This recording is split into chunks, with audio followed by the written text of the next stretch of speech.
তুই জানোস, গতকাল রাইতে আমি যখন বারান্দায় ছিলাম তখন একটা আওয়াজ শুনছিলাম।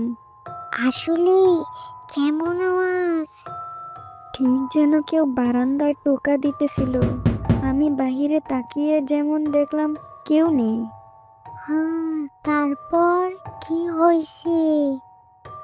তারপর হঠাৎ করেই ঠান্ডা বাতাস, আর আমার মনে হলো কেউ যেন আমার কানের কাছে ফিসফিস করে বলতে শুরু করলো, শ্রাবণ, শ্রাবণ। হ্যাঁ, আরে ভাই থাম, এসব আর বলিস না, ভয় লাগতাছে। আরে সত্যি বলছি আমি। মা! আরে দরজায় বাবা টোকা দিছে, ভয় পাইছস? হুম, তোর গল্প বলা শেষ হইছে নাকি মাইর খাইবি আমার হাতে? অনেকক্ষণ ধরে শুনতাছে।